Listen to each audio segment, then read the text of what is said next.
Okay, and now I'd like to set some ground rules for this, and everybody hates rules, but we need to have some rules, and there are only two rules, and actually, if you think about them, they are contradictory to one another. Nevertheless, we'll do our best. Now, the first rule is almost impossible in groups like that. We should show mutual respect to each other. This is like nearly impossible.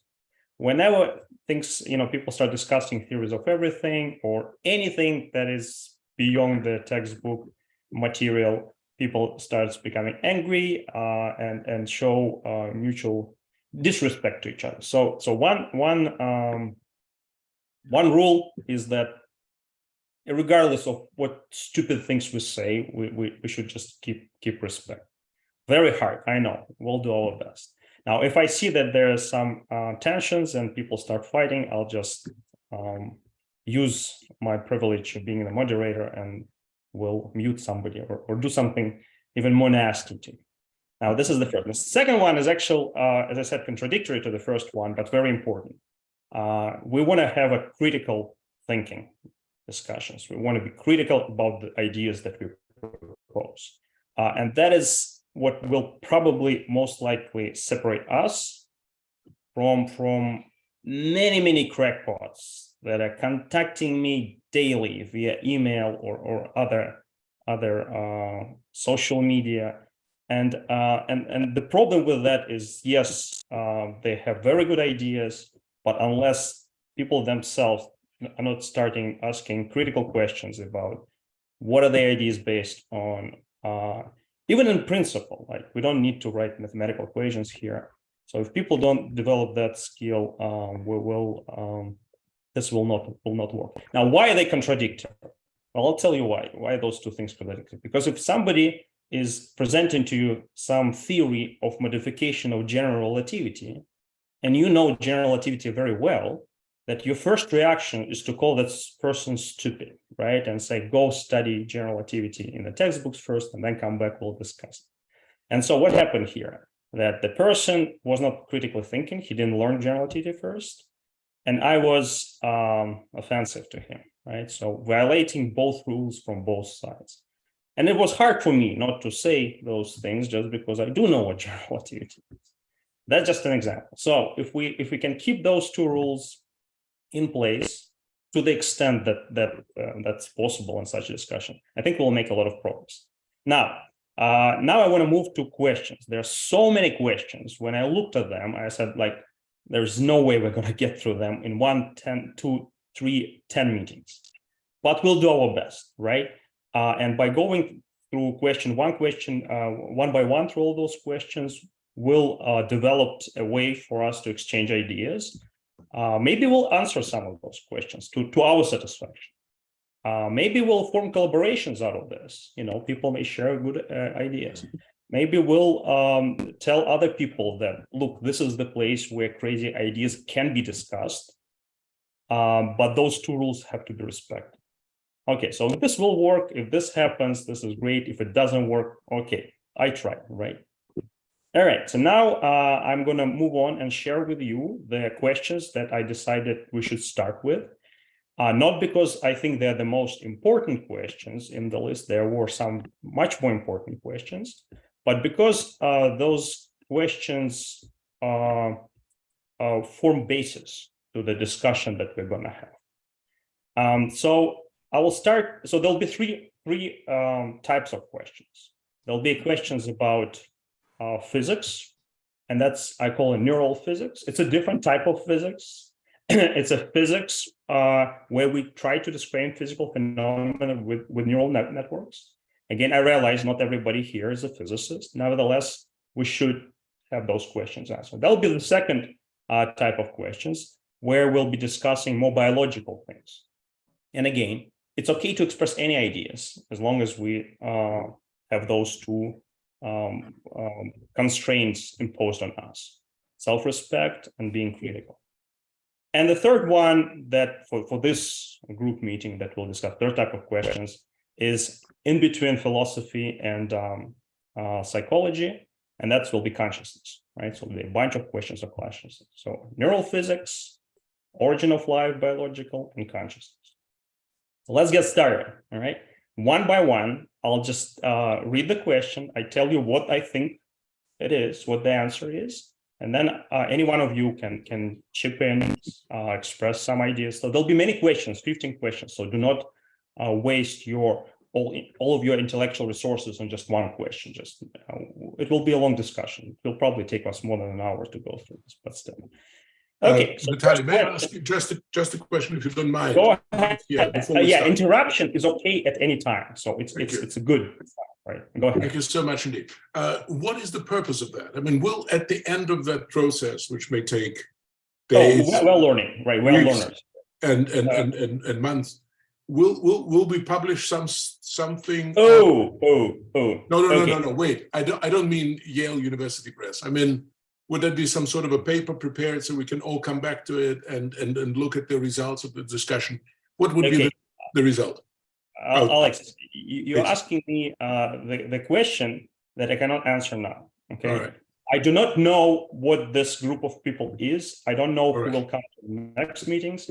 I don't know what are the skills of people in this group, right? I don't know how, what are we capable of, right? Maybe we're just a bunch of idiots, right? And then the best we can do is ask stupid questions, give stupid answers, and be happy with it. I don't know.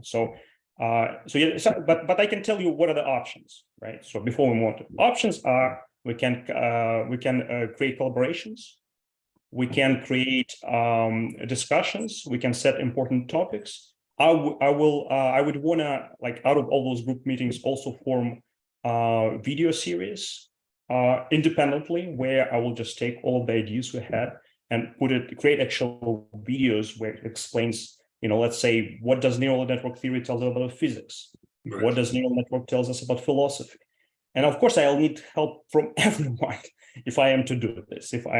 So I have my own understanding of things coming from mathematics, but less so coming from other aspects of our life. So again, but let's get started. Let's see how it goes, right? So if it doesn't go, that's it. What are we here to lose? Okay. Yeah. Okay. So but I want to start with physics, and again, physics is because I think it is maybe the place where most rigorous modeling of phenomena takes place. And so, those questions I didn't formulate myself. So let me disclose you all of the physics questions. I didn't write them themselves. So somebody posted it. Somebody was interested in those questions. And let me, one by one, maybe I'll show you all 5, and then somebody will say, okay, I have answer to the first. I have answer to the second, or to the third. But let me start with the first one and tell you what is the answer to this first question. What are the fundamental laws that the neural network obeys? Because this is the simplest one. This is not even physics. We have developed a theory of artificial neural networks. And according to the theory, we know exactly how neural networks evolves.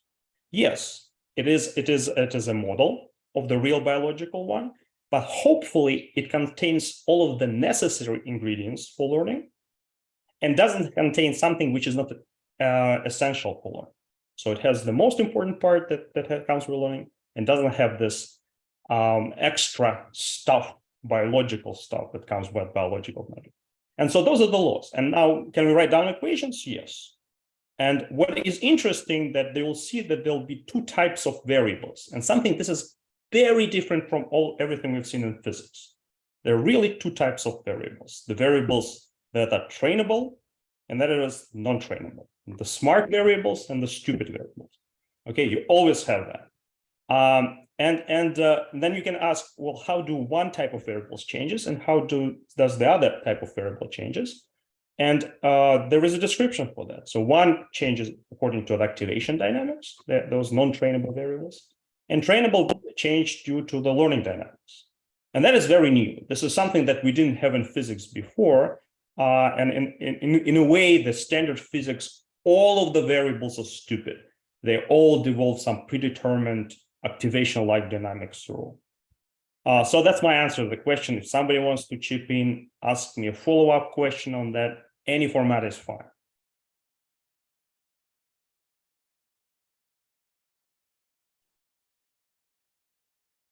Okay, so let's go on to the second one then. Where does the neural network write the information it has learned? Okay, so anybody has a proposal of how to answer that question? Yeah, Rebel, go ahead. Well, this might be a pretty primitive attempt, but I remember a number of years ago hearing about this concept of a two-dimensional surface where reality is encoded and then projected into a three-dimensional or a four-dimensional space-time area. So if you could tell me, is that anything along what you're talking about there? Right. So very good. So you are talking about holographic duality. Yeah. Will be a topic of one of our meetings down the line. Now, that's where information is encoded in the two-dimensional. You can encode information in two-dimensional surface. Now, here, answer is actually simpler, right? Here, we are not discussing dualities yet. Dualities is a separate topic that we should discuss, and it will, have philosophical implications and stuff. But here, the answer is simpler. You write information in the trainable variables, right? I told you there are two types of variables. The one that you don't train, they just follow the rules, and the ones that you do train. So you write in the trainable variables, and everybody who coded an artificial neural network, those are the weights and biases, right? So those are the things you adjust when you learn. Actually, in any optimization problem, you have some variables that you adjust and learn. And so this is where they are recorded. Any other comments on this? Yes, please. Go ahead. Yeah, so we have a guy who is making new kind of rocket engine and the rocket itself. He has an answer to that question. Okay, so what I should do, I should not be like spending our time now, but I should connect you to him. He will answer the question, what he thinks. And before I'll send the papers, okay? Yeah, so again, we don't claim that we all have the answers. Now, we don't have a claim that there's some papers where all the answers are written. We're just discussing it here. So that's the format here. Okay. Now, so since we are on this, let me just make one more remark. Again, I don't know if this will work, but one more remark to people, a general remark, why it may not work. So what people usually do, or very often do, they find some paper or some person who is respected in some field. They read some idea from there, and without understanding the paper, they just take the idea from there and make their own interpretations of the idea, and then transfer it to others, spread that information to others. What's the problem with this? This is a broken form, right? So there's some place where the true story is written. Schrödinger wrote something, Einstein wrote something. You read it, you didn't quite understand it, you made your own interpretation what you read it, and then you're trying to impose this new idea on us. That doesn't work. This is the problem, going back to the critical thinking, right? No, right. This is just a remark, but I mean, no offense. Again, I'm trying to No. It's a good remark, because I have to add. So we actually financing the thing. So, and I just don't want to we financing communication device based on that thing. This is first thing, and second thing, I think this question is not entirely correct, but it's not like we're going to jump into it right now, because I don't want to ruin it. Okay. So no. The question cannot be not correct. It's the question. Somebody asked it. Yeah. Right? There's no. Why would it be incorrect? Yeah. Somebody asked the question. Okay, so let me on to the third one. I mean, maybe we'll warm up, and once we get through. Maybe before it. Go ahead. You substitute something in physical world with a variable concept. And, good question. You first and second answers you give that something in physical world there is a variable, and variable this is from mental world. And no. Yeah. So let me reply to this. Tell what is variable is. Yeah. Because it seems to me you have some kind of mathematical or mental object and physical object. And formalization is substituting physical objects with mathematical objects that behavior we know good enough. Mhm. And they behave similarly. Yes. And this is another question, how we guess that they behave similarly.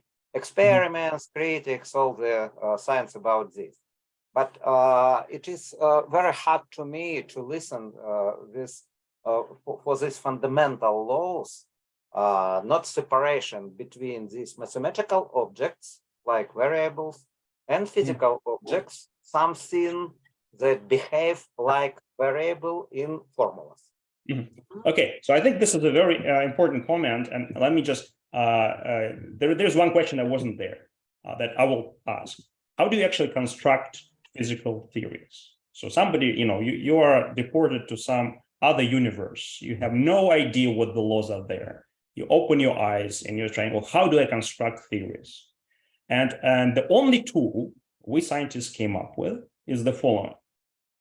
We conjecture a given mathematical dynamical system that describes it. Okay. And then we say, all right, let's try to match it to the actual experiment. That is the only way we do it. Now, how was that done before this neural network idea? Exactly the same way.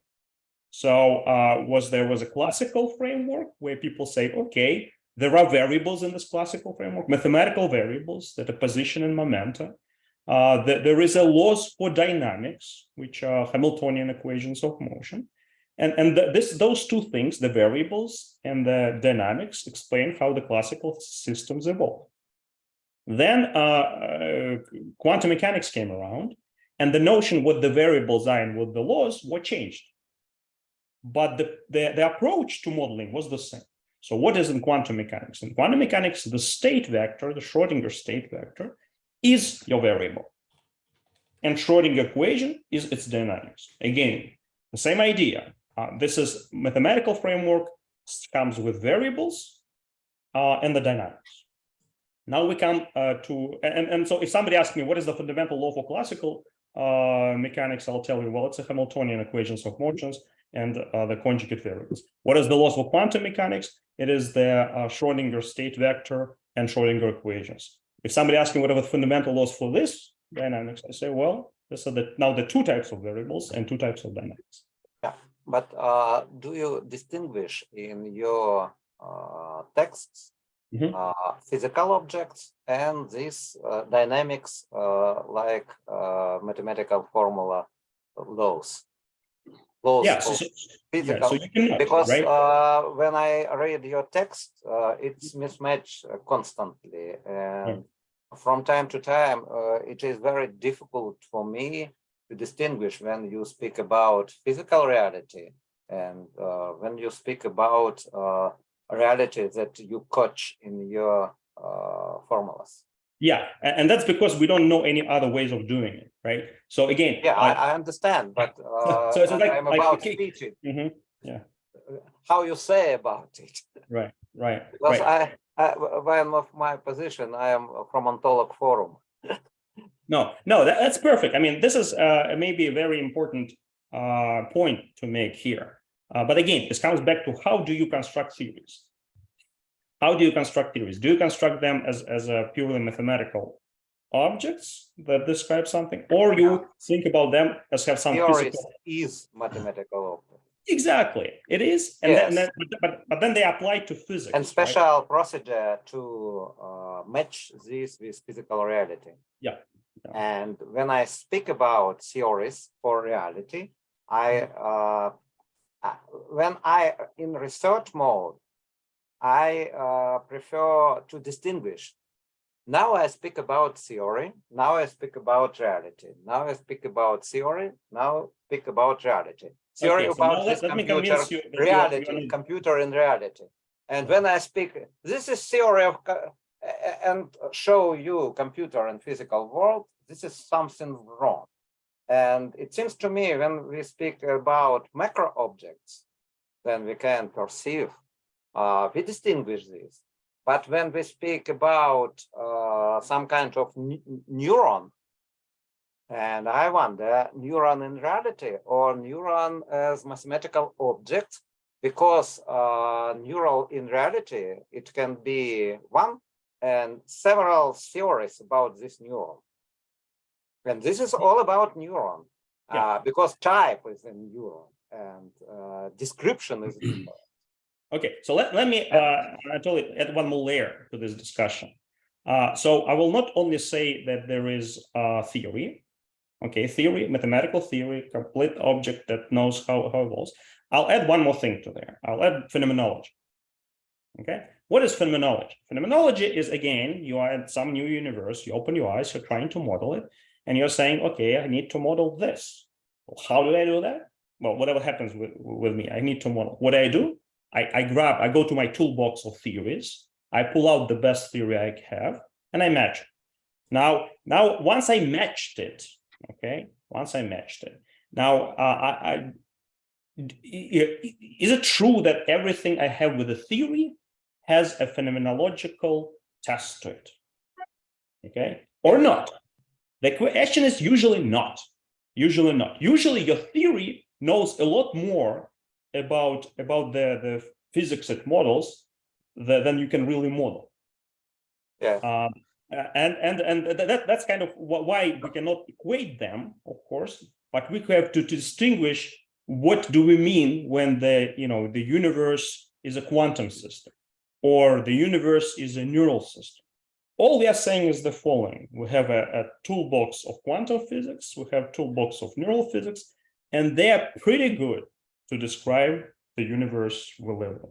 Now, if one day we find one phenomena that is not described with this mathematical toolbox, then we say, aha, we need to modify it. We need to add something new to our mathematical toolbox, or take some other toolbox and abandon the old one. And that's how theories are developed. And so I don't see any conflict of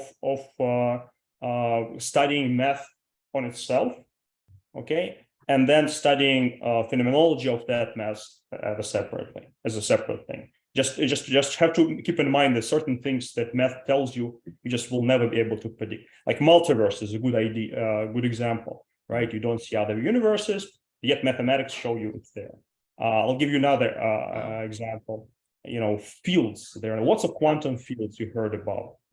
Gluons, Higgs. Yeah. Nobody ever seen that. I understand. We can move further because I understand your position. Yeah, you perfect. Really mismatch reality and mathematics, and in very special cases you will be distinguished, but not always. Not always, yeah, exactly. Okay, so now let's move on. So this one is kind of, we already captured. We don't know the answer to that. Can unsupervised learning algorithm correctly deduce, explain all of the physical laws? So my take on this: you have to list down all the phenomena that you want to explain. Take a mathematical framework and say, all right, can I explain all of it? Or do I get some phenomena I cannot explain? And if I do that, then either you didn't study your mathematical theory good enough, or basically you need to modify it. You have to extend it. That's how all of the paradoxes, like saying quantum mechanics, were discovered. We just don't have enough tools within the toolbox of quantum mechanics to describe, for example, the measurement posture. We'll talk about this later, but this is just an example. So no, I cannot claim that I can explain all of the phenomena yet, but I mean, I'm working down the list. Other comments, question? But actually, the fourth one is related to Anatoly's question. We should have looked at this. All these questions related. Yeah, they're all related. And next computational, this is the same question. As well. Yes. But exactly. About unsupervised, it's implicitly mention supervisor or observer. No, unsupervised meaning that there is it's just it learns on itself, right? So there's nobody who tells you you made nobody wrong this choice. Is observer, no observer. No observer, right? Observers are not fundamental objects but here. There is another position that all the things observe and self-observe, even it's the same. Yeah. Okay. Yeah, so, but this it seems to me this is very tricky question, and you should reformulate this unsupervised in some kind another. For example, it can be supervised by some kind of function that is implicitly in your mathematics, like free energy principle. And if we have this free energy principle, is this supervised or not? Yeah, we're not ready to tackle free energy principle because it's emergent from the learning dynamics itself. You don't. But this you do not need to. You should reformulate this supervised and supervised in some kind that have no observers here, not supervisor, not So I think this question and this was is very psychological formulation about supervised and non-supervised from usual learning. Yeah. So I think the person who was asking this question had a religious question. Like, if we have this whole, so that's my understanding of that question was. So if we have this whole universe that is learning, it's learning itself, it's adjusting that weights, is there anything outside to it? Is there a supervisor who is telling you when when something wrong had happened? Our function, this is usually described like some kind of our function that you can learn. But if not the function, it's a data set. So it's your environment. Set, but something that show you the goal. And supervised learning, this is the same. No. Okay, so that I can correct. What you should pursue, but that I can correct. That's not correct. Okay, so now there are two things in this system, important things to answer this question. There's first of all, is there a boundary data set? Is there environment outside of the universe? And that environment tells you, okay, now for this output of neurons, you should have in this state or should have in the other state. Is there this outsider to the universe? That's one thing. And then if there is this outsider, then you can define a loss function on that outsider, and then this loss function would be trying to minimize its loss. Yeah. And then it will propagate back into the universe. This is like supervised. This is usually transcendent. Maybe you change your unsupervised.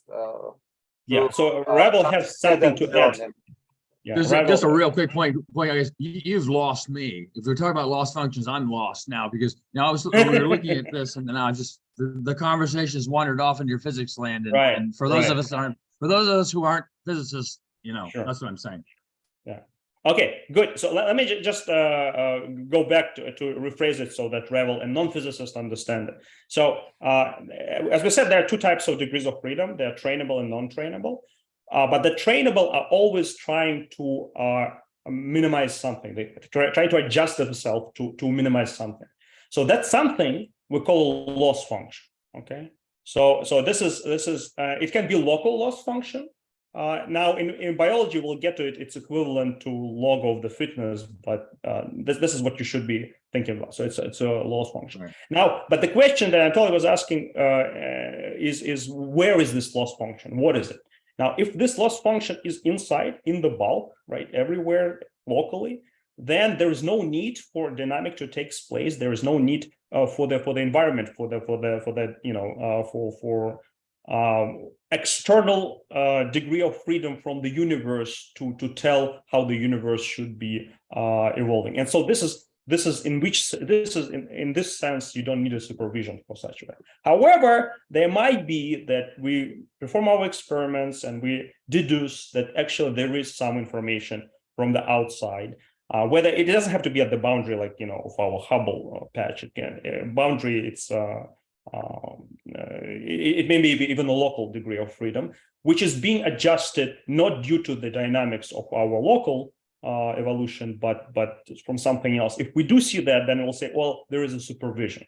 There is a loss function that is not just for sub sets of this network, sub networks, but for the whole thing, and it's residing someplace. Now we will get to this at some point. I think we got a little bit of the direction. I want to get to the fourth question because it's very important, and I think it's connected to what we discussed it, and it's connected to the fifth question as well. Now, is universe physical or computational? Now, I don't know what are the thoughts you guys have. What do you think? How even if we agree that the universe is described by the learning dynamics of neural networks, how do you answer that question? So that's I'll give it to you. My first thinking would be how would you know the difference? I know. I know. This is what I'm saying. This is like, that's why, the first discussion we had about, is it physical or mathematical? Is it physical computational? I mean, it's just the language, right? So it's just the language of how we describe things. If somehow we find that the dynamics, computational dynamics isn't sufficient to describe the universe, then then we'll say, no, it's not computational. There's something more to it. So is it at this point, do you have enough to suggest that it is computational? Yeah, well, I wouldn't call it computational. I would say neural, right? Because not all of the computations needed. I don't need an architecture of the digital computer to have that implemented. All I need is two types of degrees of freedom, trainable, non-trainable, and two types of dynamics, activation and the learning. Now, there might be something exterior to the universe. Then I'll ask for the third type of dynamics. I'll call it boundary dynamics. Is there something outside of the universe that tells the universe, what it should be optimizing for? If there isn't, then there's just two dynamics: activation and learning. Yeah. And how many layers of neurons you have? Because many. Neuron is a computation engine. It is physical computer, and neuron is compute something, and it can be realized by other neurons, as in computer science, like microprocessor from neurons. And those neurons can be in their turn realized by smaller neurons. And every of these neurons can have a similar mathematical structure, like Turing machine, for example, but different physical reality that support these functions. Yeah. So I didn't want to go to ad infinitum to. Yeah. So I didn't want to go to the description of the layers where similar phenomena can be established, because it's a more complicated emergent phenomena. We're not there yet. I'm just talking about the most fundamental neuron on the most fundamental level. There's like fundamental particles are built out of a few neurons, like around 20, 30, some small number of neurons. And those are neurons we're talking about. Okay. But no, in such a concept, there is no fundamental or elemental elements. It is not dividable. Neurons, because every neurons can be implemented with something. No base.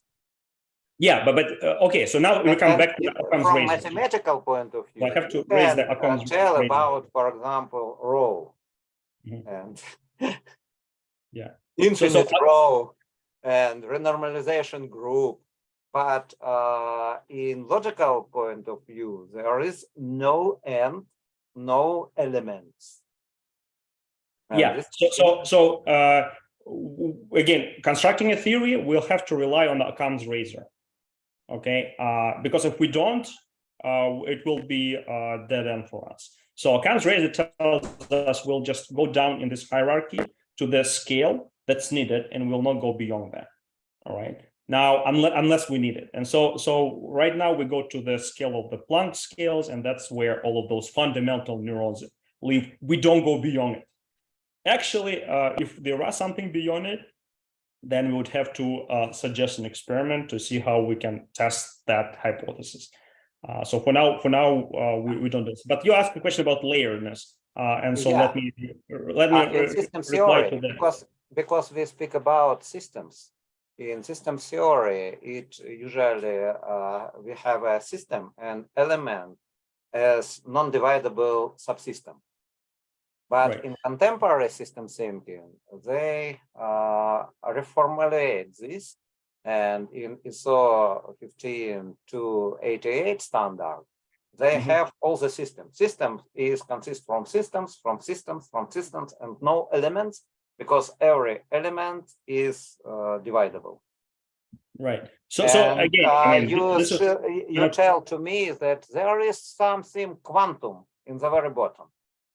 We don't know. I'm not telling you. I'm saying if we don't know, I'm saying then that we have no basic neuron. Yeah. So okay. So here is my reply to this. Do we have the smallest structure that is like the smallest neuron and nothing, and it is not made out of other neurons?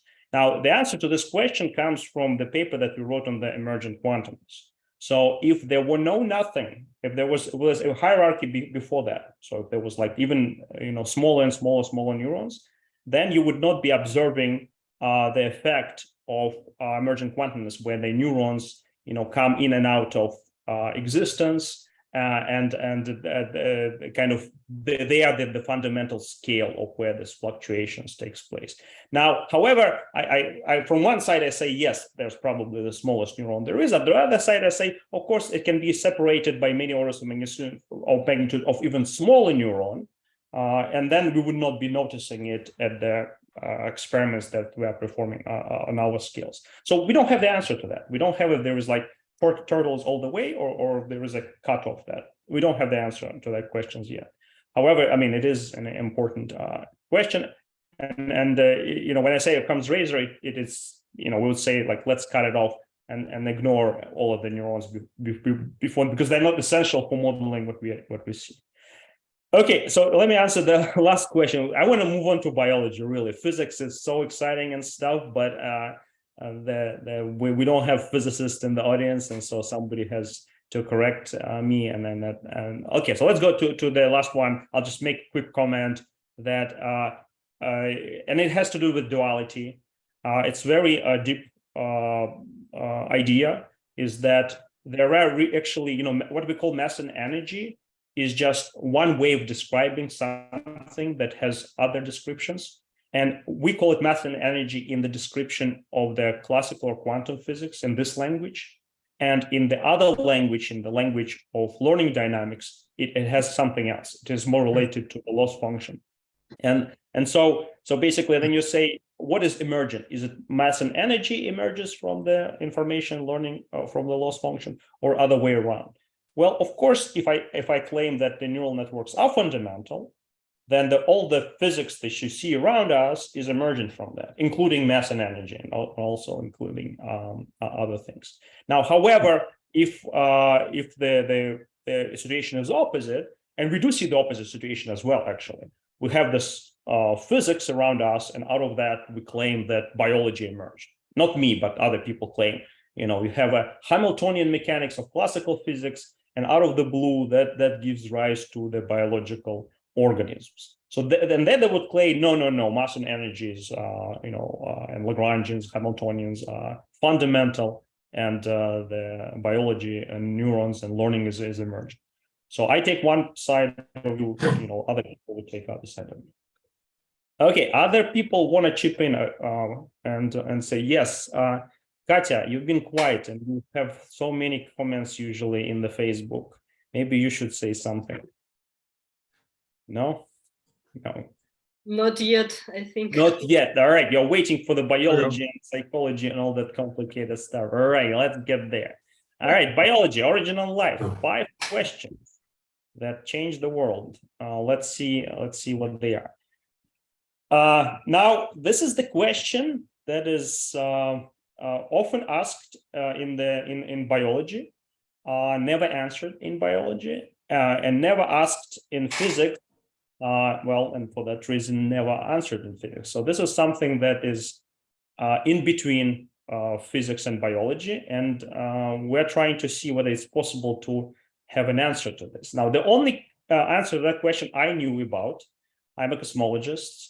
So, the only answer to that question that I know about was through inflation and the theory where basically you have many universes.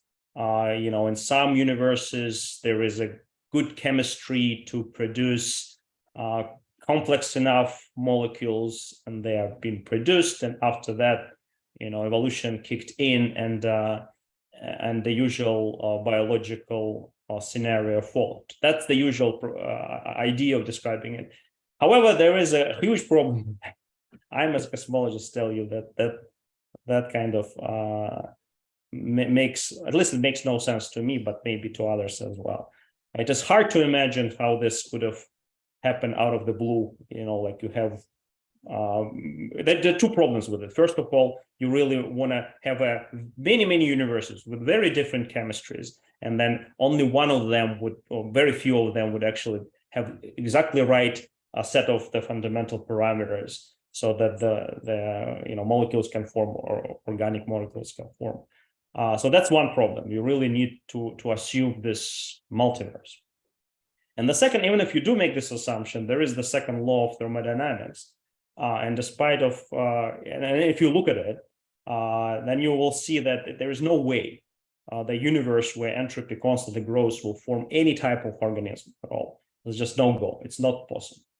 And people have done calculations to that, and they see that this is really a small percentage chance of that happening. Now, people argue that maybe, well, the universe is large enough, and so, yeah, the percentage is slow, but maybe someplace this could have happened.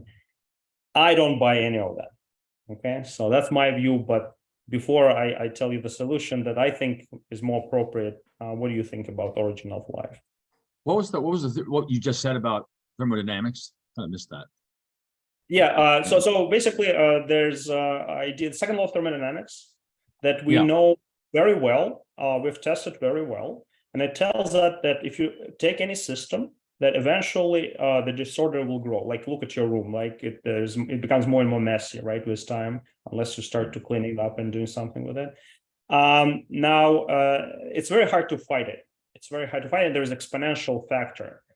Basically, the system explores more and more states, and there is a lot more states of your cup being broken than if of it not being broken. And that's the tendency of the system, is to go to the state where it is broken. And that happens on all scales, on all levels. And if you say, okay, given a Hamiltonian of a system, which is the classical description, the quantum classical, it's described by Hamiltonian, what is the most probable state you're going to be in? And your conclusion will be the state will have nothing that you call like life or anything like that. And in cosmology, we say, all right, so, but if you put a condition that you are an observer, you look around and you talk to people, like I am doing right now. And then in cosmology, you do those calculations, and then you end up conclusion that you have Boltzmann brain.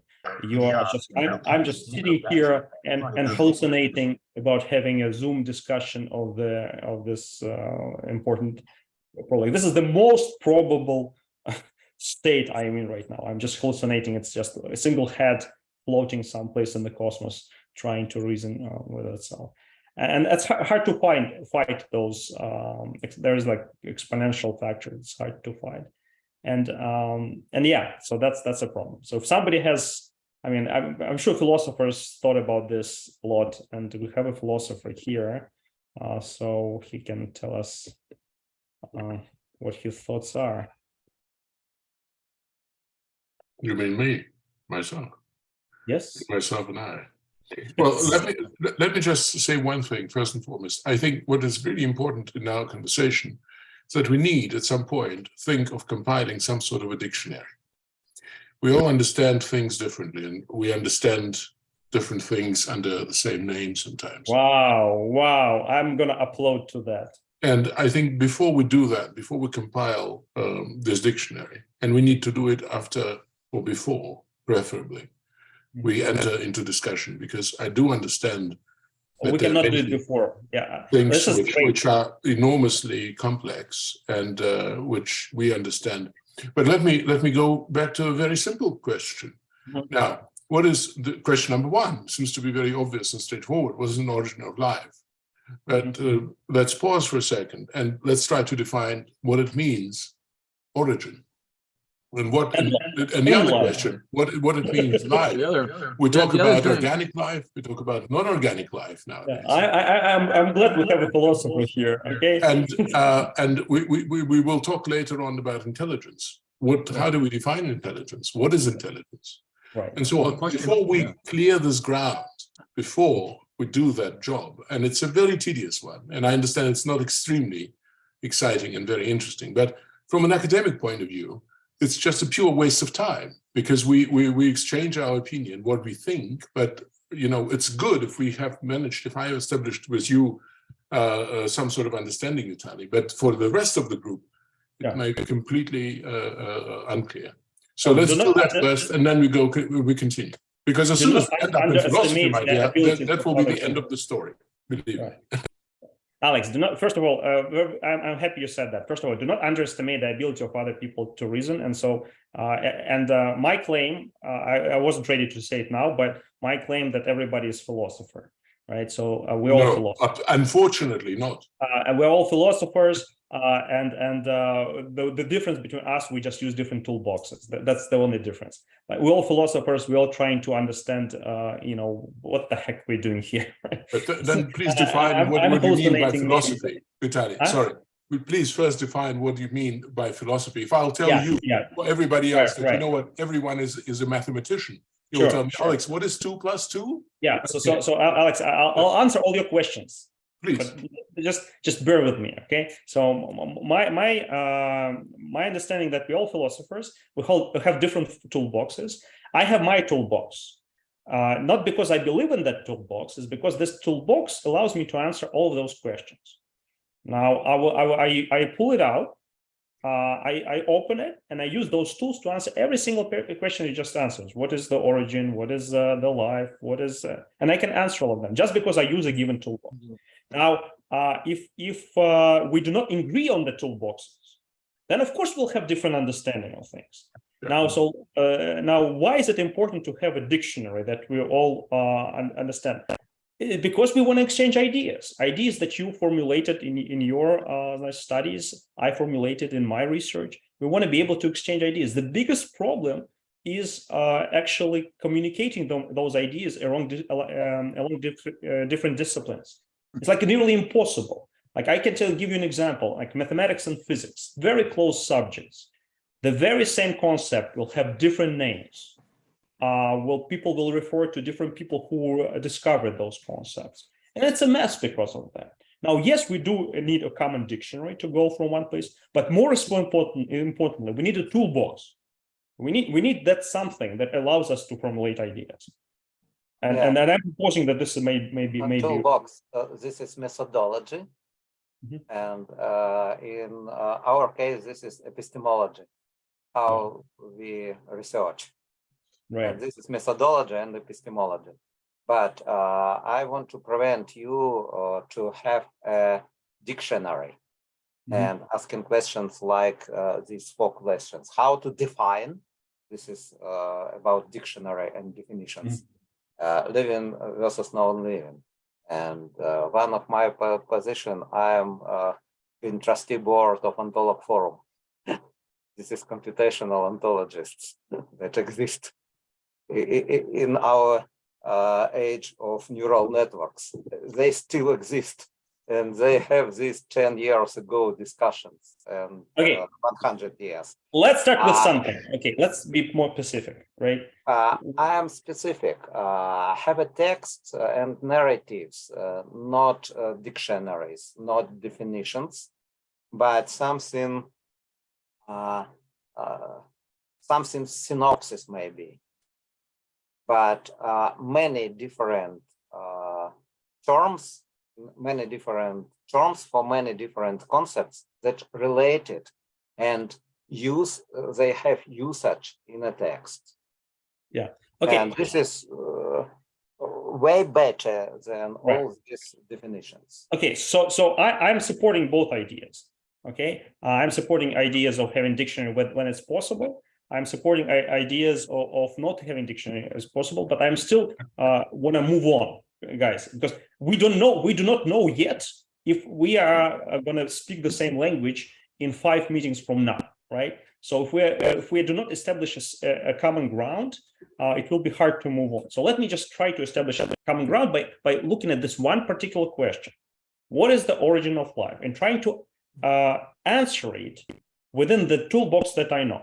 We can then say this is a bad toolbox, like change it, let modify, but at least we'll have an answer. And once I have an answer, I'll have a definition. I'll have a definition of what is life. I will a definition of what is origin. I will have definition of all other things. This will be the approach. So that I propose. So let's try that. If it doesn't work, it doesn't work. Okay. Are we okay? But you already have a work. You already established many papers with different co-authors, and it seems to me this is already we have narrative to somehow answer to these questions. Oh, no. There's one thing missing. Answer it in the language that other fields and people from other fields understand. This is the point of this group meeting. We do not. I do not just want to answer questions that physicists can understand or mathematicians can understand. I want to answer questions so that people like you will have no narrative that answers to all the roles in different activities. Right. So domains. Right. So we don't want to that come from different domains will not understand by definition one another. Okay, well, but I want to break that definition. So I want to test the hypothesis whether what I think is it is possible to establish.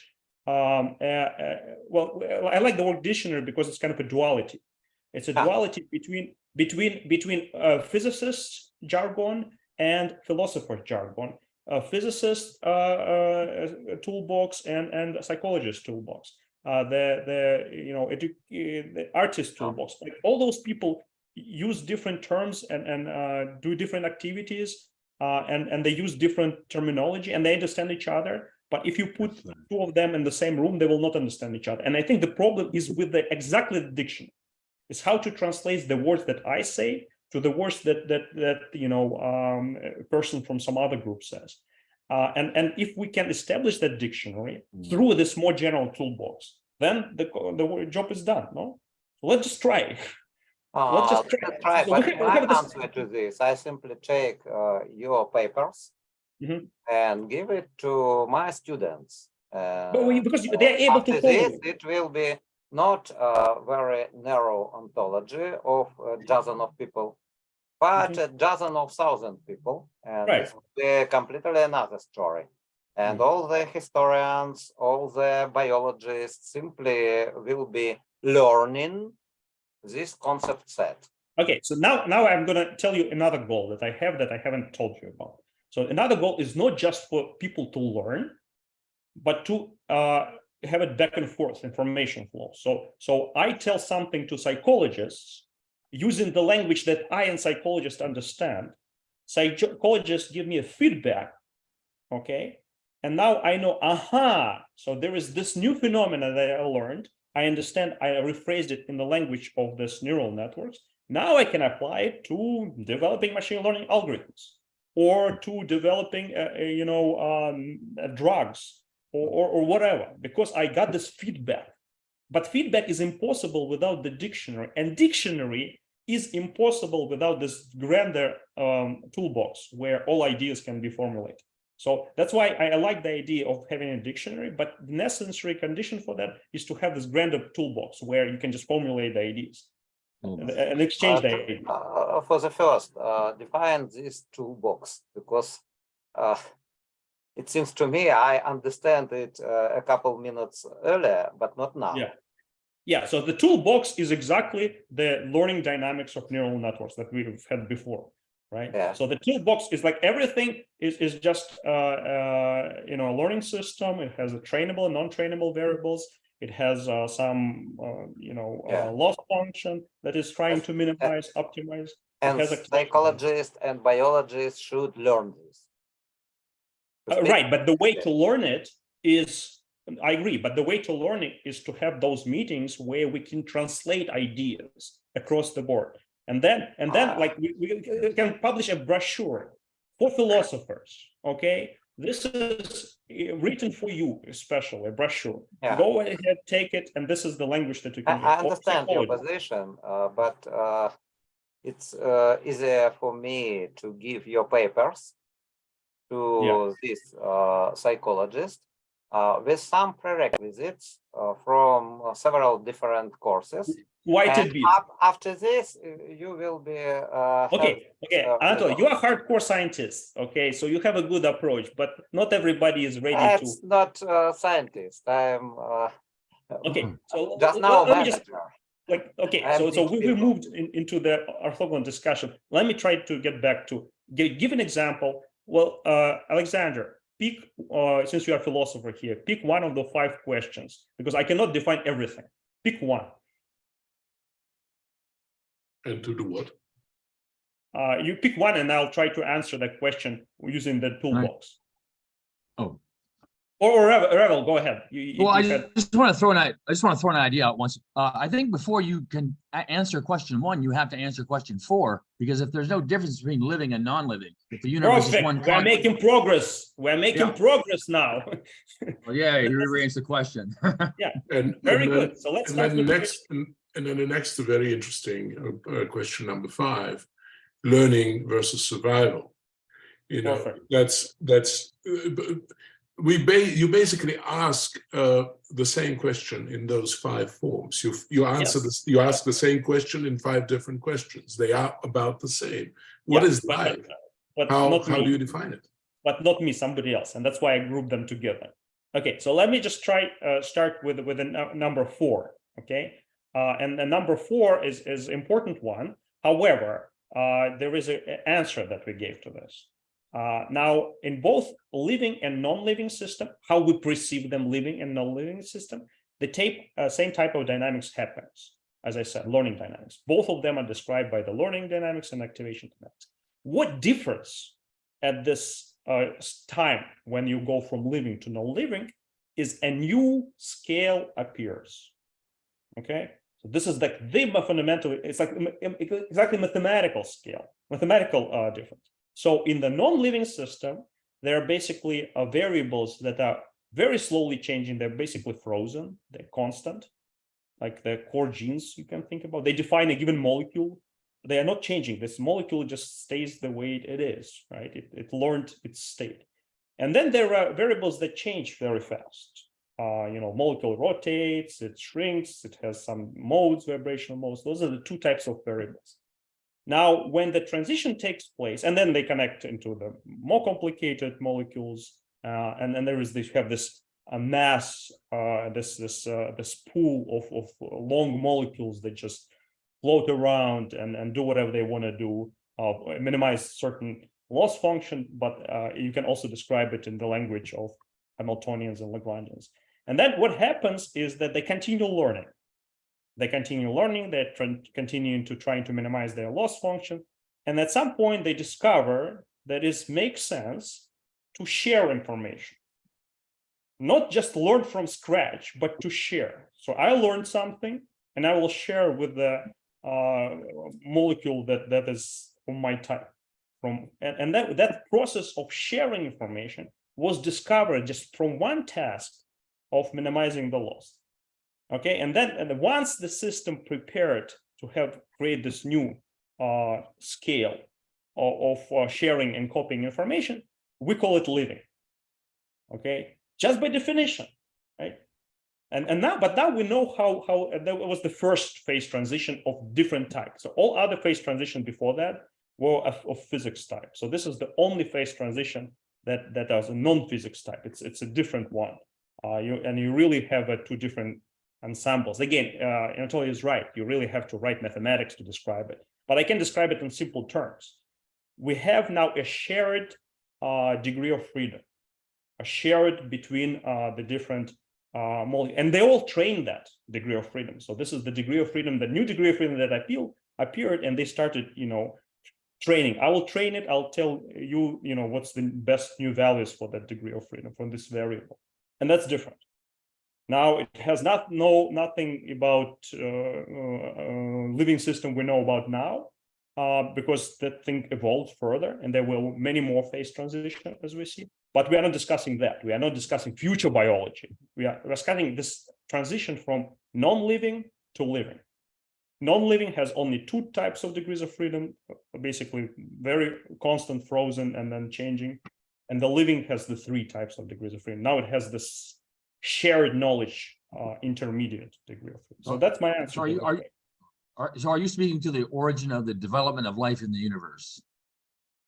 Origin of life, local life. So it's not like everywhere in universe at the same time. No, it's like boiling water, right? So you have bubble here, bubble here, bubble here, bubble here, and that boiling water is a phase transition when you have water going. Actually, it's the other way around. It should be because we are cooling down. But anyways, this indicates the changing of the phase. You had like water molecules, and now you have a gas of molecules, or other way around. If you cool down, you start with a gas of molecules, water molecules, and then you see water and droplets, right? So this is a phase. The water droplets are kind of your living organism now. Oh, okay. So I see the analogy now between the state change and what you're saying. Right. Yeah. Right. It's a new state. Now, again, both of them do the same thing, living and non-living, from the point of view of this theory. Both just trying to minimize a loss function. But they just discover a clever algorithms of do that, a better algorithm of doing that. So before they were like working independently, each molecule is on its own. And then it's like they started forming social state of all of those molecules. And that's kind of a new behavior that was established. Okay, so questions, comments, where should we move on? About the origin of life? For me, it's clear, it's the Big Bang. Because you have to include a supernova to have carbon, for example. Right. Okay, so let me answer that question to you as well. Again, how do you define life? So here I define biological life, not the actual, the universe itself. But yes, you are right. Okay. If you want to define life as the beginning of the universe, then you would say Big Bang. And then I'll tell you, I'm a cosmologist, I'll tell you Big Bang was not the beginning. There was inflation before that. It was cosmic inflation that was like taking, could have been eternal, right? And so, however, we'll come to that later in some other sessions. But, second, if we talk about life with DNA, for me, it's clear. It's because the proteins are too massive to follow the rules of quantum mechanics. This is why what? Say it again. Sorry. Yeah, proteins are too massive, too much massive to follow the rules of quantum mechanics. So proteins lost the wave behavior.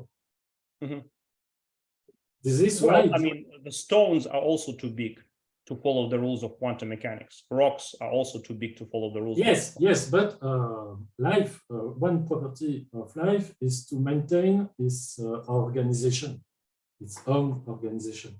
Okay, well, crystals have organization. No, it's not organization. It's ordered, but organization is perpendicular to order and disorder. It's a perpendicular dimension. Okay, well, what is organization then? I'll play the role of the philosopher here. We have a definition of organization. It's bring by... No, your own definition.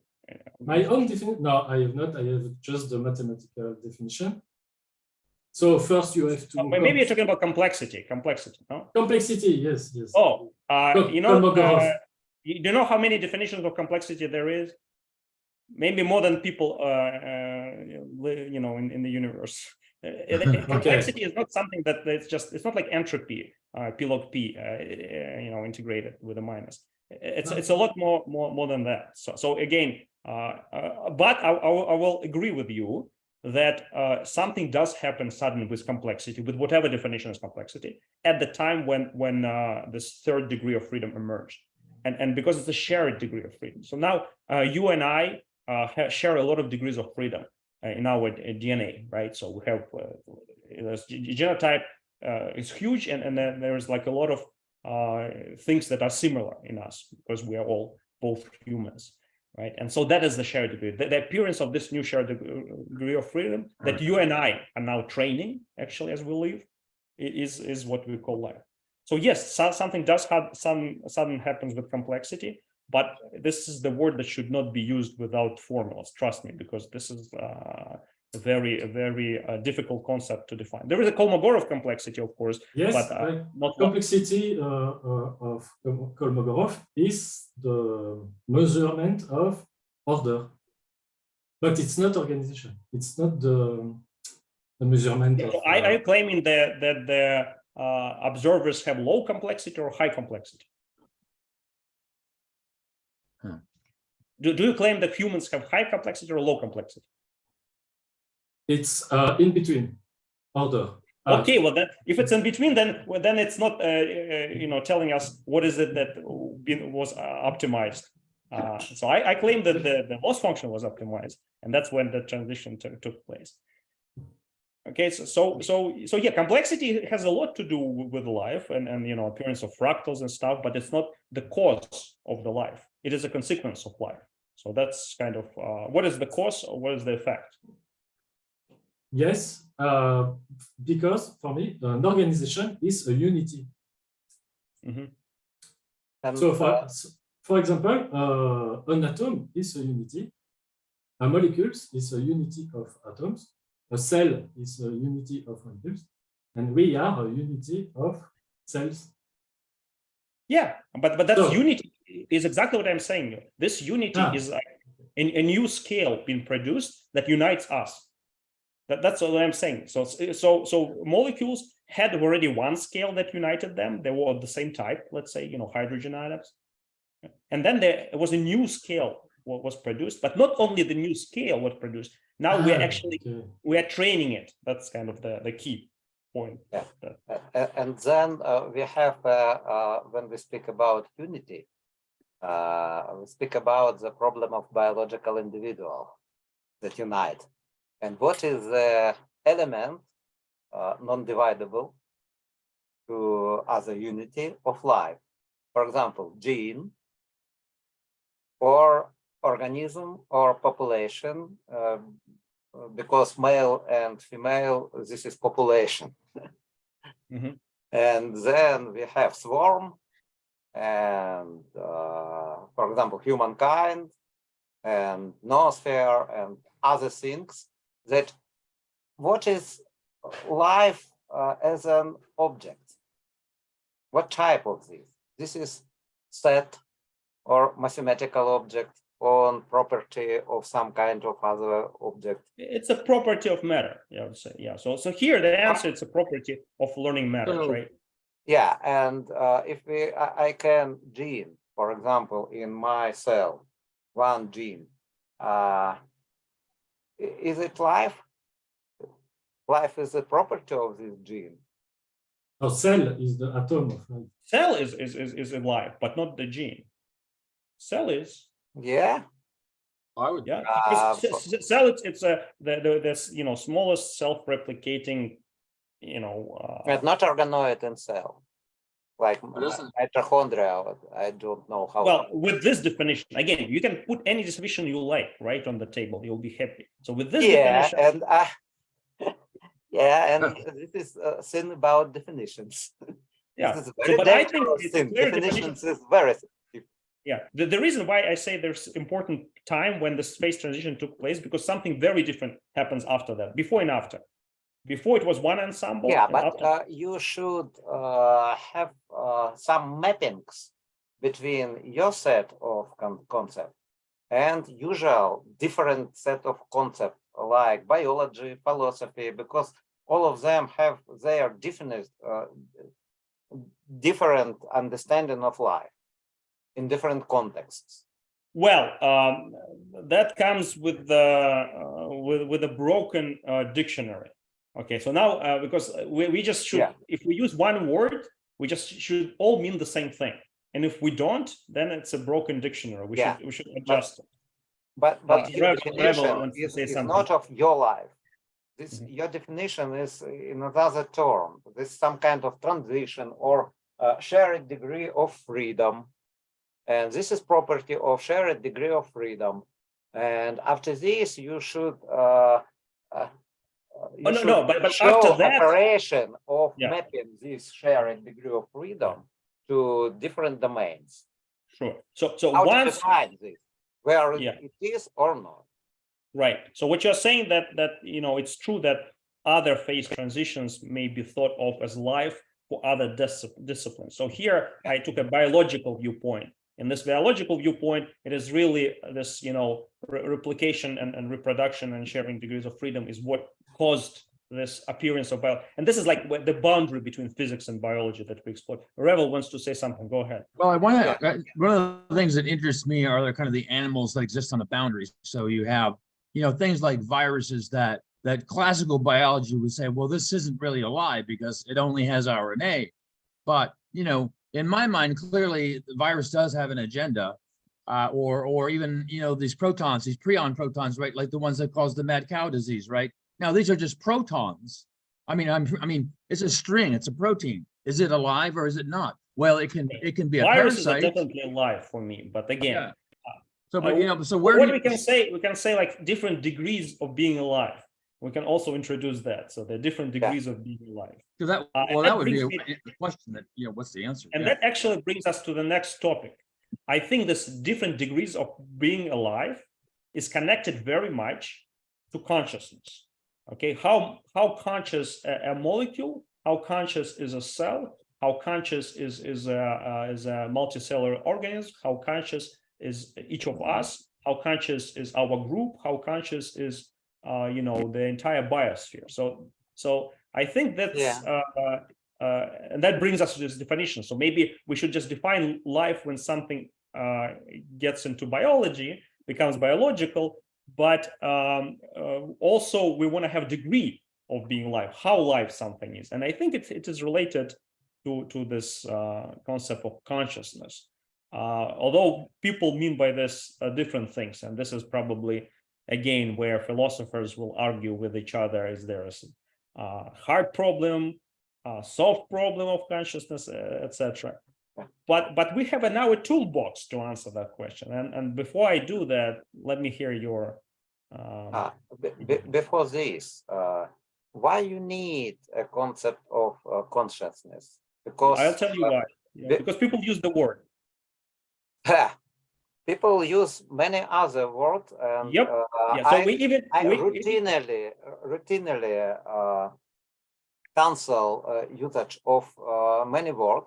For example, I have a period of life when I do not use a word of information at all, because everything it was more specific, not even synonym, but something, another word, more exactly telling what I mean. But I was programmer. Right. And it was 10 years. And up to now, it is easy to represent a world when people not pronounce word consciousness and have all these discussions. What you get from there are some things you cannot prohibit. People will still use the word consciousness. They'll still use the word love. They'll still use many other words. And we why not can ignore it? No, we cannot. Well, okay. Okay, Anatoly, remember the first principle for our group? Mutual respect, right? So if some people like to use this word, we should grant them this privilege of using the word. And we should try to understand what they mean for that. No, we can still be rude to others and say, well, just don't use it. But I think we can learn a lot from what people are saying about consciousness, especially in philosophy. Because I do claim we're all philosophers. We just have different like word phlogiston. Right. Okay, so let's get to the question. Let's get to the question. What is consciousness? I not understand this. Yeah, so let's can we have a mathematical definition of consciousness? And if somebody wants to, no, not possible. Why not discover this? I don't know. So okay, let me just rephrase this question. Let's Fine. say okay, let's say the following. So we have a device that we would put in like a thermometer. We'll call it consciousness meter. We'll stick it into some black box, and we'll read out how conscious a given box is. So, and we want this device to work such that if there's no biological like observer's consciousness is low, if we have some primitive cells, the consciousness is higher. If we have, if we manage to put a cat in the box, then it's even higher. And if there is a person that can fit in, it's even higher.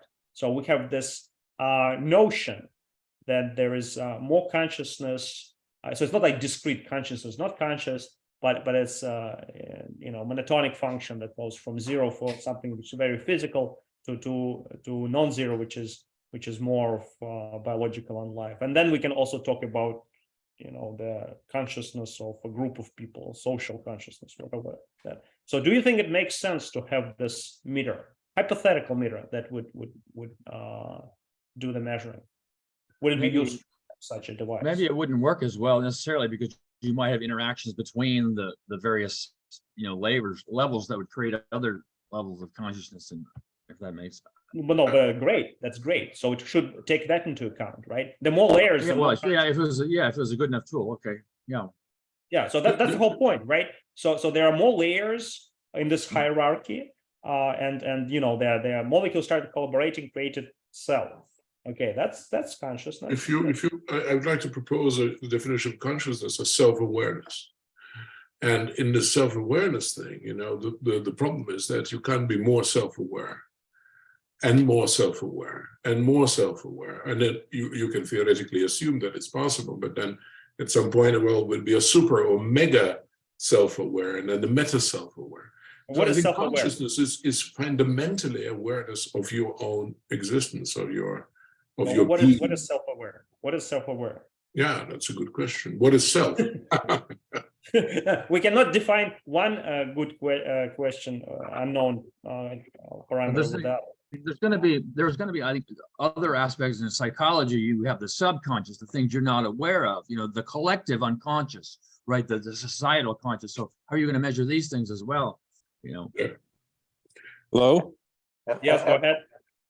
Hi, yes. One of the problems with math, being able to make a mathematical model of consciousness, isn't math directly entwined with our consciousness? I'm just an engineer. I'm not really No. Okay, so involved in the philosophy and stuff like that, but we develop math to measure things as part of our conscious existence. So would we have like a reverse, kind of like the opposite of a feedback loop, where would the definition of it get kind of like hard to define? Okay, so how about this? Just a question. If you can do more math, then you're more conscious. Is that your? No, it's just a matter of. I'm sure mathematicians would love that definition. You're kind of using a ruler to measure itself. I'm almost thinking like kind of like I can't think of the term now when you use. Okay, let's not. You make an argument, a circular argument kind of deal. Yeah, if you tell us that more conscience is better, I will use this conscience measure to have my conscience better. Great. Oh, we do that. Yeah. Yeah, of course. And this is possible usage of this meter. But why is consciousness more consciousness better? It depends how you define consciousness. So I define it as through efficiency of learning. Okay, now we go to why you need consciousness and not telling about efficiency of learning. Эффективность познания. Learning тут познание. Right. So I think we come to the point where we really need to define what consciousness is in order to proceed. We cannot define consciousness as self-awareness unless we define what self-awareness is. And so I want to put like a hypothesis here, right? So let's think what happens, and then we do this like Gedanken experiments in physics all the time. We assume something and see whether it leads to any contradictions. So one, within the concept of learning, there is this quantity that you can measure, efficiency of learning, how good you are in learning, how fast you're learning. And then learning the environment, right? So learning the things around you. So for example, molecule is a very bad learner. It learns how you hit it once, and it only remembers total momentum that you transferred to the molecule. It remembers it, stays with this, keeps rotating the same way. Okay, so now the cell is a better learner, so it learns more of it. The multicellular are even better learners, but we can also define it at a purely mathematical level, as an engineers do, right? So we can write a code for the neural network, artificial network, and compare how is this neural network good in learning a certain data set, and then you can measure it. And so you can measure the learning efficiency for the computational system, or you can measure the learning efficiency of the biological system. And if the system is a good learner, then I would say it has high consciousness. However, there's a problem. This is learnability. Learnability. That's what I would but agree. Not use consciousness and simply use learnability as a word. Well, okay. Simple. Okay. This is the question of Because dictionary. every time when you will pronounce consciousness, you will see 100 of people that will be discussing with you about everything. Right, exactly. And that's why we're trying to this is why the proposal of creating a dictionary is good. We create a mathematical model of something. We say, all right, here's what it is. Let's move it to the realm of psychology and see whether this makes sense, this new definition makes sense in how you use the word. And if it not, we'll adjust it a little bit. Or maybe we'll just decide that there are 10 different consciousness and we'll give them names: consciousness number 1, consciousness number 2, consciousness number 10. And then whenever a person uses it in the context, we'll know exactly what it means. You have a particle because this particle, this is even not an agent, because there are many people that tell agent is conscious agent. And you have a particle. Mm-hmm. Oh, Anatoly, you turned your microphone off when you started saying something important. You have a particle, and this is important to me that you speak about particle part, because this is not agent, because word agent route your neural network in the brain to this consciousness thing. And you have a particle, and it is very interesting because I know in recent months many works that use concepts from particle physics and simply particles. This is part-whole relation, the same relation that in system approach. And they deny use the agent word and swarm of agents. And this is another thing, very interesting. So I don't think linguistics is important to analyze. You can speak about learnability of particle set as a whole, and you can use whole and part. Learnability of whole, learnability of particle. This is enough, and this is your vocabulary. And right, but we want to see if it's consistent with the vocabulary that let's say psychologists use for consciousness. Go ahead, Errol, go ahead. Different psychologists will map this vocabulary to different definition of different school of thought of this psychologist. As long as they know that they there are have different no steps. one ontologist. They have many psychologists. Anatoly, I disagree here. If there are different definitions of consciousness that needed to be implemented, we'll do it. There's no problem with that. Okay, we'll just say consciousness number 1. Who will be doing this mapping? Because if we are in the center, we will have many mappings. But it seems to me it should be done in distributed way. Because if we have sufficiently strong concept set, other people will be mapping their ontologies to ours. And we are facing the problem that I'll tell you about. The biggest problem is that people from different disciplines do not understand each other at all. We are just too distinct. So by doing what we are doing now, we are breaking the barriers. We are inviting people from other disciplines. Let's join the joint effort of creating this unified toolbox of discussing ideas. It's called top-level ontology. Exactly. What we are doing effectively, we're actually making the phase transition where we create not isolated. Top-level ontology. And we are not creating isolated disciplines. We are merging them together, and we are trying to make this phase transition. Phase transition may fail, okay, but we are trying. So, Revel, you wanted to say something long ago? It is possible. It is I wanted possible. to, I know this is possible. Let's try this. Revel has to say Count something. me in. I am doing it now. All right, good. So we are together on this. If we could go back in time an hour, I had an idea for maybe a first slide. It might be say something like, "What is learning?" And what is then? Does learning have a goal? You know, we talked about to learn from the environment. What is the function of learning? What's the purpose? Oh no, go. Oh, we actually.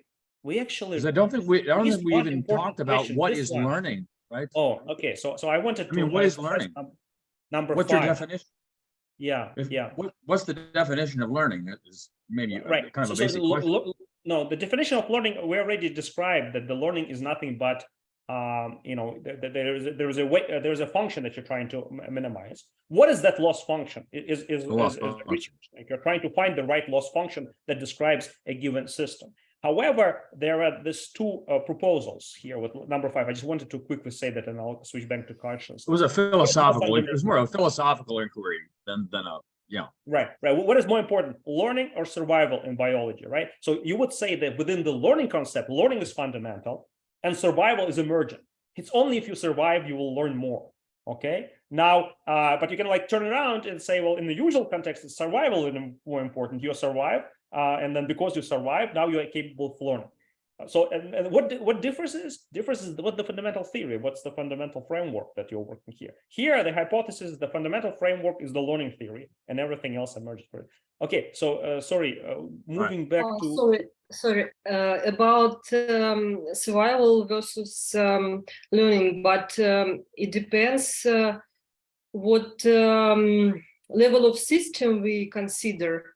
I mean, from the point of view of separate organism, maybe survival is important and it is the condition of further learning. But if we consider a system that consists of many organisms, maybe survival of separate being is not important. It's not. It doesn't have the learning better. Right. No, so I think that there's a misconception about the word fundamental and emergent. Okay. So we're not saying that if something is emergent is less important, or something is fundamental, it's more important. No, it is just something that one thing is this is the way you define the system, and the other one you didn't define it, you didn't have it in your system, but here it is, you got it at the end. And so when I'm saying what is more fundamental, or learning or survival, it is how you define your system. What is that you put in the objective function, right? So and I think that the objective may be just learn the environment. We're all doing this. We are talking now because we are trying to learn better the environment, right? We're exchanging the ideas. We are trying to do this one more phase transition, and I'm still not sure if we're going to fail or not, but phase transition of merging different fields, right? That's because survival of one organism or whole or particle, and learning of another. And you can, Kate, asking you about this difference. For example, altruism. I not survive, and the whole will be learned. Right. And this is, yes. You have to be altruistic, but to a certain extent, not too much. And Kate, right about this. This is very tricky, this thing with definitions. It is kind of a conflict between the levels. Yeah, and after frustration. problem of biological individual. because genes and genome is learning. Genome, but not individuals. And when you tell to me that genome gene is not life subject of life, I tell to you this is not clear, because learning, result of learning and learning scene, this is genome. Yeah, it's the way you record it.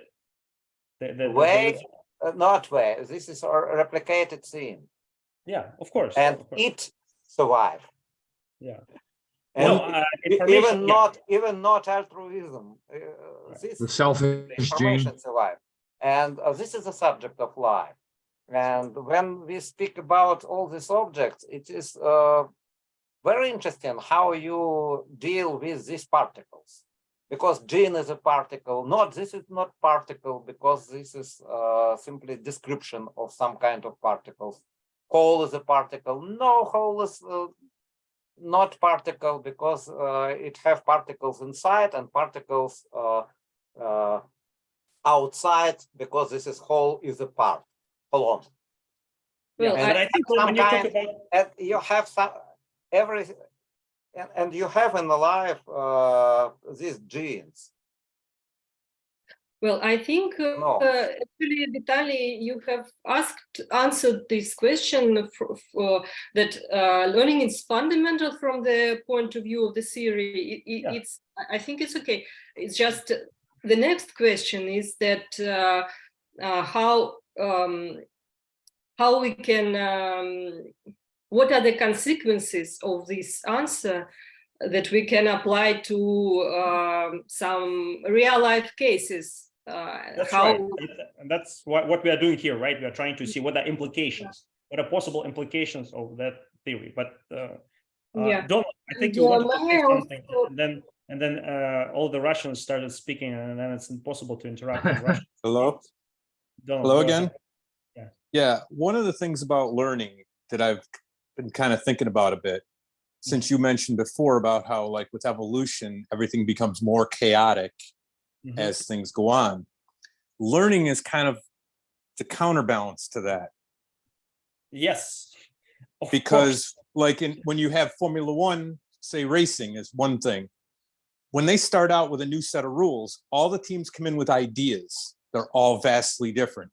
Yet as that rule book stands in play for a number of years, all the various cars will evolve to be almost identical, because there's only one solution that is most efficient. And that is what learning is working towards, with competition.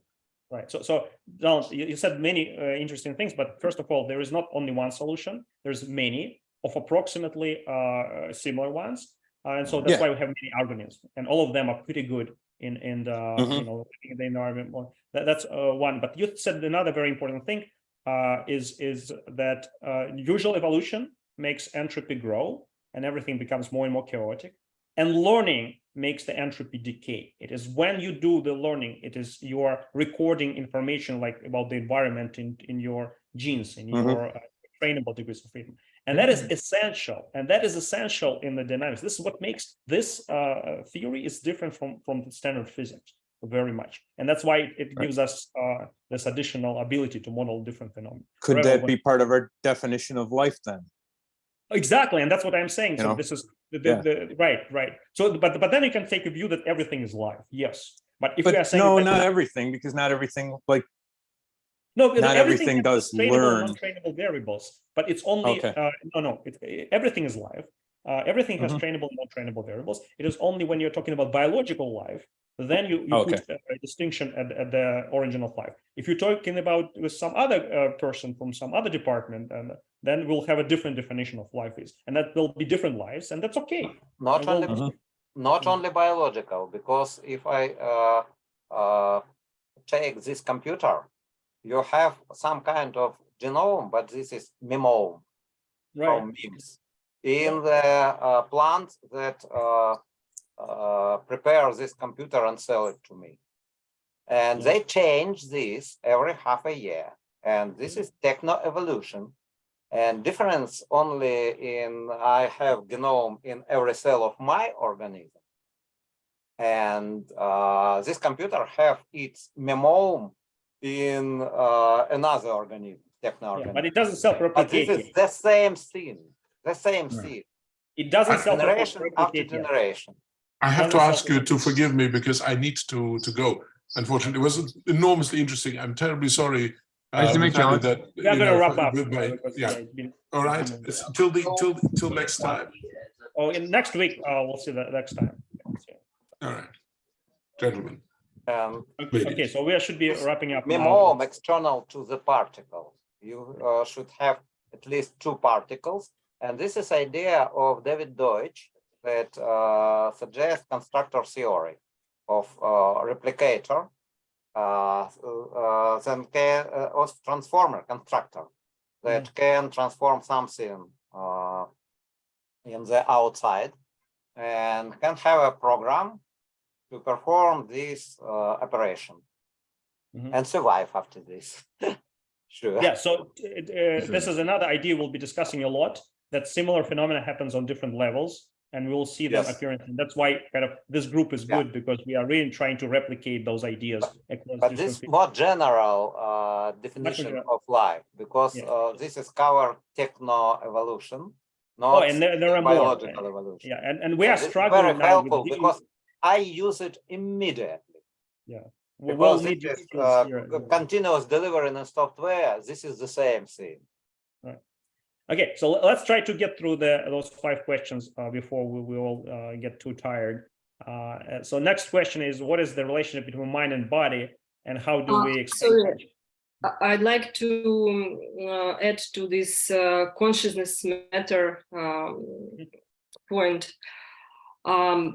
Again, I'm trying to understand what is the implication of this idea to some real world cases for some complex forms of life, like humans, for example, to compare. Ravel will answer the question. I might have a potential answer. I'm looking at question number 3. It says, when do multiple consciousness become the same consciousness? Well, this could be advantageous for people with multiple personality disorder. You know, if we could figure out something that would help with this, you know, in terms of tools and understanding to integrate people, heal people. It's just an idea. I agree. So, but here is a different problem. So you can split consciousness, split personality. One day you're one person, the other day you're another person. Well, I'm talking about extreme. I'm talking about extreme pathology of a disorder. Right. No, I understand. I'm not talking about Vitaly at home and as a physicist. Yeah. Yeah, I understand. You're talking about a concrete, you know, disease, right? That would correct. Yeah. Potentially be possible. Sorry, I'm. May I still tell my question? Because I'm not sure it's related to what you are discussing now. So to talk about different levels of consciousness, or somehow to compare consciousness in 2 complex agents, we have to understand what is the loss function of learning, or how can we really compare the learnability in 2 humans?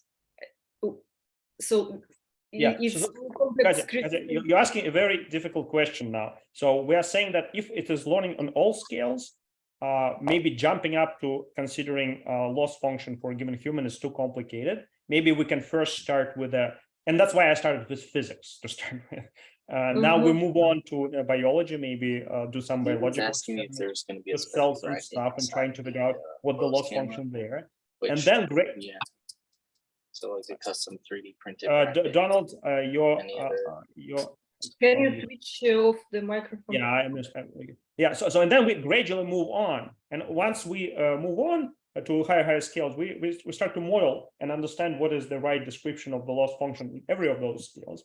Now, it may still all be emergent loss function, because the fundamental one presumably is just the one that was formulated for physics, and then the other ones emerge from it. But anyways, this procedure needs to be taken. However, even if we didn't take it all bottom-up procedure, but we see already at the macroscopic scale of humans certain phenomena, that can hint us into what kind of phenomena we should be observing on the microscopic scale. So you know, multiple personality disorder or other, you know, psychological disorders or social things and learning dynamics that are happening. We may learn something from that and then project it back. That's why this, you know, discussion that we're having across different fields is what I need. We need that. We need like all telling us what different phenomena happens at different scales, and like let's see, can we all formulate it into in the using this toolbox? That's kind of the whole. Okay. Moving on. So let me just answer the second question, and then we'll be done in a few minutes. I see that 2 hours is way too much. It was supposed to be 1 hour. But yeah, so we'll still discuss it later on. But I think in this concept, there is no mind and body. It's not divided. There's just one thing, right? And that's kind of the idea behind this. So everything is a learning system. If there is somebody else who wants to answer any of the questions that we have here, go ahead, or we'll just be closing the meeting because people are tired. I see that people are tired. I'm tired. Everybody is tired, but that was totally certainly fun. Yeah, so let's see. Are there any other comments, questions? And all right, guys, then thank you for coming. So let's do it again. If you have ideas of how to improve it further, maybe not to have so many questions, I mean, we can do that. Maybe we can take a vote on what kind of questions to discuss, or maybe I'll be delegated to the person who chooses those questions. But that's the idea, is to go through all those questions, establish connections and links across different fields, and maybe write, and then you know, a brochure or something that would, you know, explain how all those things fall together within some toolbox within our framework. It will work. Are we going to see this slide again, or are we done with this one? Well, oh yeah, so this is Facebook, Telegram, YouTube, where I'll be posting videos. If you want to discuss one of those questions that are here. Oh, so the last one we didn't really talk about. All right, let's talk about this. Okay, so that's the last one. I know everybody is exhausted, but I'll go. Sorry. So is it possible to somehow talk about specific states of consciousness? Oh yeah, that's a good one, right? So spiritual practice from the so what kind of notions it could refer to? So again, from the point of view of the learning theory, that would be those different states at different levels, right? So the more we kind of discussed it, we just didn't give it a spiritual twist. But yeah, I mean, there is you know, the higher the level is, the more conscious I would say the system is. But maybe there is more into it, and people can add what they think about it. Where is the link to Telegram chat? Oh yeah, so there is a Telegram chat. It's just called "The World as a Neural Network." That's it.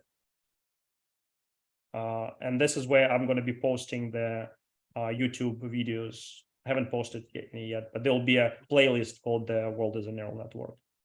It's in my company's YouTube channel, and then the Facebook you all know about. So yeah, so let's the idea is to have this weekly meeting. If we run out of ideas, fuel, or whatever, we'll take a break. But for now, that's the idea. And so if you know people who you know, open-minded and would like to exchange and discuss such ideas, invite them here. Really, the point is not to have as just physicists or scientists, but to have it across different fields, right? So this is our. This is a channel, not. This is it's a channel, not a group. Not a group. This is just a channel. Only to your posts. Yeah, so it's only channel, and so it just So I don't use it a lot. So usually used Facebook for that. Yeah. So anyways, I can create a group chat there as well. We can do that. And so yeah, we'll see all of you next week, hopefully at the same time, and hopefully the group will grow. Now, if it doesn't, then we'll show. If it grows, then this phase transition took place. if it shrinks and dies, then well, we tried, right? But that was an attempt. It was an honest attempt to create a super intelligence. And this is what it is, right? You know, you can laugh about it all you want, right? But that's what we are trying to do. We're trying to connect, you know, different people with different backgrounds, and yet find the common language to develop some, you know, ideas and stuff. And if that possible, if that is possible, that would be great. Still not sure. We'll see. Thank you very much for the meeting. Thank And you. I think it's quite Yes, thank you.